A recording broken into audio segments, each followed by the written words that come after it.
Good evening. I'm Dr. Sneha P Simon, consultant nephrologist at Rajagiri Hospital.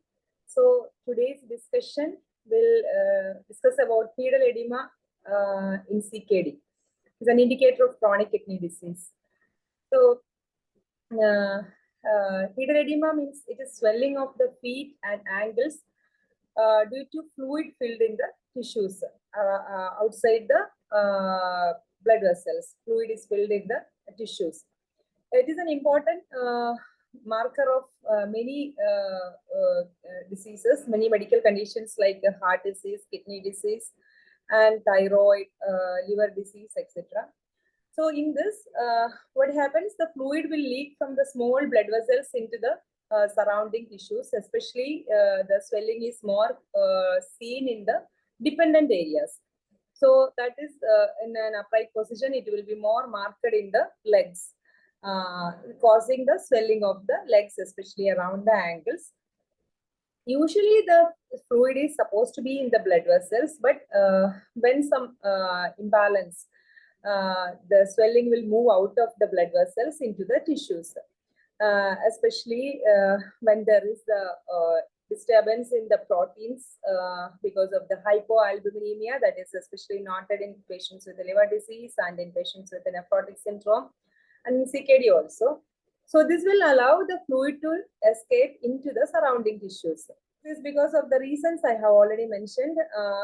So what happens, especially this can also happen other conditions like abnormalities in our drainage system, like it can be a lymphatic edema if it is not working properly. So this causes the fetal edema.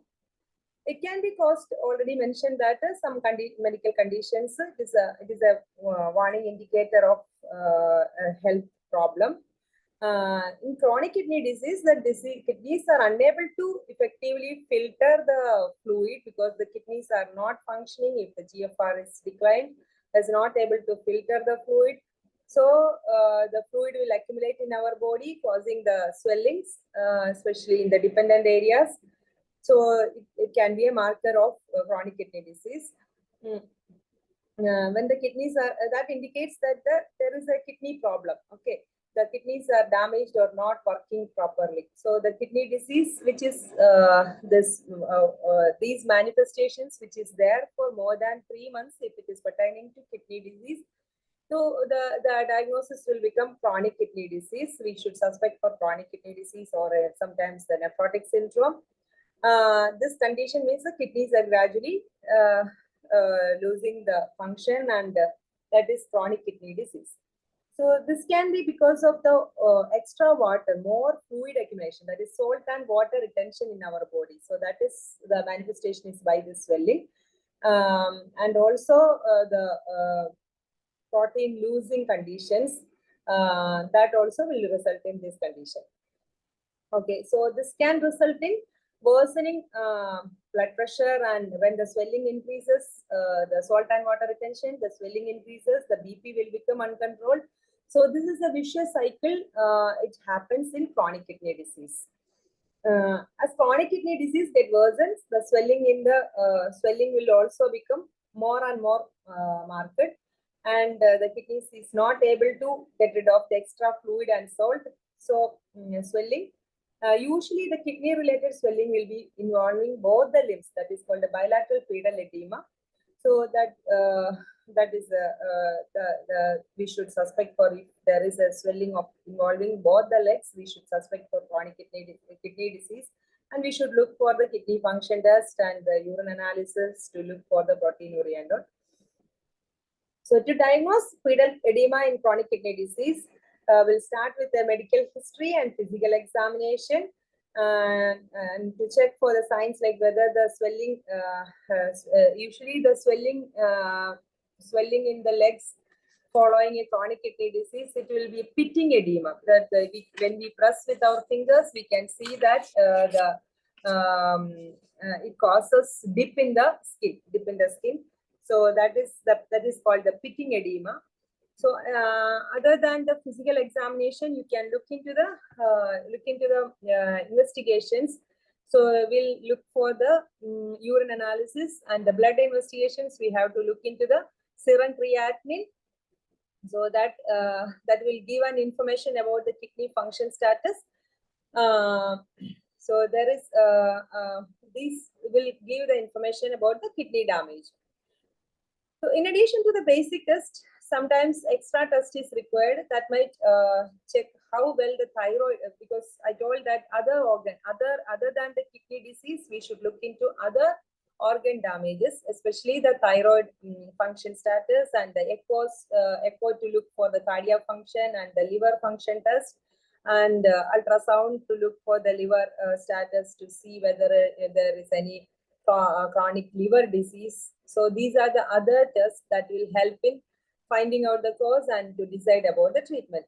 So for further diagnosis, we may need imaging tests that is already mentioned, ultrasound. So the other than that, we can also look for the Doppler ultrasound that will look into the blood supply to the kidneys.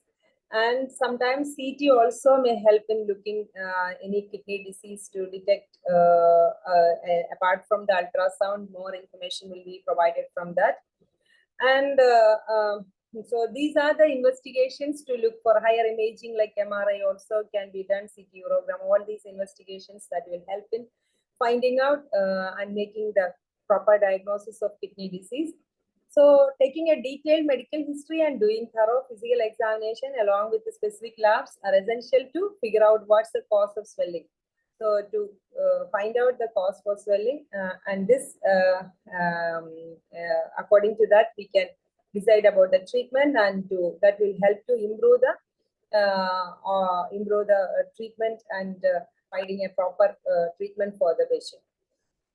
So for the management of pedal edema, which mainly involves using medications, especially the diuretics we use. So that will help to remove the fluids that is acting in the kidneys at different sites. There are different types of diuretics that will help in removing the salt and water from the bodies. So that will remove extra water from the body. Along with these medications, we need some lifestyle change, like we have to have a dietary restrictions like salt and water restriction. So that along with the medicines, that is more important. So these checkups and monitoring the kidney function, so that will make necessary changes to our treatment plan. So proper follow-up is needed, adjusting the dose of the medicines, and further monitoring the kidney function status improvement, and the worsening is there or not. So all these things, the regular follow-up is required, and the medication modification is required, dosing adjustment, all these things are needed to keep, and along with the proper dietary plan, all these things are needed to keep a proper balance and to reduce the edema, edema, because we know that if the edema is not managed properly, the patient will develop into breathing difficulty, and fluid overload, pulmonary edema. All these problems can happen, and in addition to that, if swellings are there, that swellings will result in infections, cellulitis. So all these complications can happen. So to avoid that, this proper management is required. So maintaining all that is what the healthy lifestyle and exercise and balanced diet, that is especially the restriction in the salt and water, and all these things are mandatory to have a proper management of swelling in the legs. Thank you.